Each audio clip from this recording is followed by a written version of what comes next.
Matt Delavecchio here, specializing in home care, downsizing in the senior living industry. Thank you for tuning in to Life Unrehearsed. You know, survey after survey shows that the vast majority of Canadians wish to age in place, which essentially means living in your home as you age. However, as we get older, we start to experience more and more mobility issues. Stairs start to become difficult to navigate. Maybe bathrooms become a little more hazardous due to slips and falls.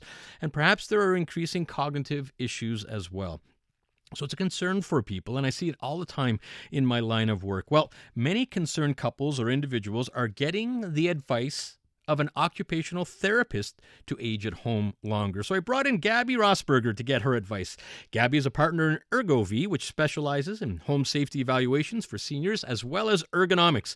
Gabi has over 50 years of experience as an occupational therapist, with the majority of her career spent at the Jewish General Hospital. Gabi joins me in studio. Welcome to Life Unrehearsed. Thank you so much for having me. Great to have you back, Gabi. So interesting, and I'm sure you are very, very popular, you and your team, these days. So let's start off with what are some of the high-risk areas for slips and falls inside the home? Okay, well, number one, probably 1 through 10, is always the shower or the bathtub. That's the primary care of most concern of most of our clients. Surprisingly, the shower stall tends to be much riskier than the shower in the bathtub for the following reasons.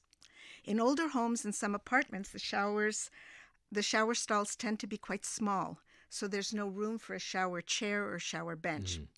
These showers often have glass doors or a glass wall. When you have a glass door and a glass wall, the clients tend to hold on to the glass wall or the moving glass door. And usually there's a 2 or 3 inch threshold, sometimes even higher, that the client has to step over. Therefore, they may need something solid to hold on to.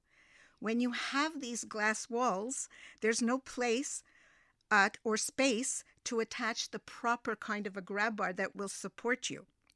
So they end up holding on to the glass door or the glass wall, or reaching over, because they often have like a grab bar on the far tiled wall, but you have to lean forward to get it, and then when you get out, you have to let go.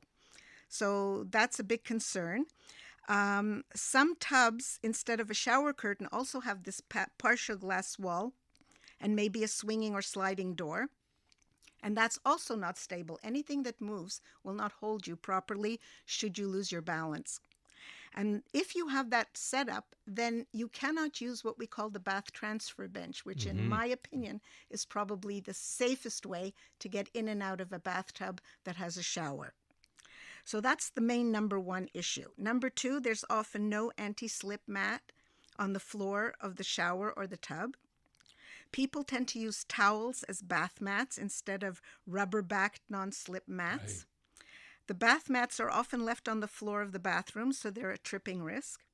With or without a walk or a cane, anybody can flip over the edge of one of those mats. They have area rugs all over the house.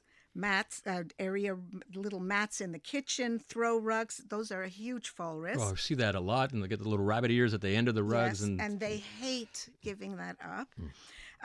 Also, you have a lot of people who walk around with stocking feet or these backless slippers, or they're stepping on the back of their shoes. So those are usually the worst. Right. We see that a lot. Very good areas that you've brought up. Listening to Life Unrehearsed here with Gabi Rosberger, an occupational therapist, and we're talking about ways to age at home longer and safer. And Gabi, a typical, we'll call it a home assessment done by an occupational therapist. What does that look like? All right. The request usually comes, like I said previously, around concerns about the bathroom. Particularly the shower situation. The home visit actually starts before you even enter the home. So as you're going in, you're looking at the stairs, you're looking at railings, the condition of the walkway or the stairs. Once you're inside, the minute you go into the entranceway, you often pay attention to the clutter. There's always piles of shoes and who knows what, bags and all kinds of things. And then we also, as we're going to sit down somewhere in the client's house, usually the kitchen, we check for area rugs, throw rugs, and mats. So we sit down with the client or the spouse or a child or all three, and we ask around. The first thing you have to know is relevant health issues, something like a stroke, Parkinson's disease, fractures, joint replacements, history of falls, or how they occurred, and also possible cognitive or memory issues. So you want to know the picture of who this patient is and who they're concerned about. As I said, clients usually call with concerns about showers, but in my 50 years of experience, if you are having difficulty or you are anxious about transfers in and out of the shower or tub, there may be other issues that the client is not worrying about, but may be high-risk issues for falls. So, for instance, just an example is how the client negotiates their home, how they manage getting dressed, how they get in and out of bed and on and off the toilet. So those are some of the main ones. Right. And, it's so good. We're already out of time here, Gabi, but, with recommendations, I mean, very, very quickly, what probably are the top one or two recommendations when you're making these assessments? Okay, so I was smart. I made a list. Okay. Grab bars and where to locate them. Raised toilet seat with arms. Bath transfer bench, which I think is the safest when entering a tub to take a shower, because the bench is partially in the tub and partially outside the tub. The client sits on the outside part and slides over to get into the tub, all while seated, so you can't fall. A non-slip mat in the tub or on the shower floor. A rubber-backed bath mat for the bathroom floor. You should sit and dry your feet before getting up and walking around. Remove all area rugs and kitchen mats. Wear closed rubber-bottom shoes.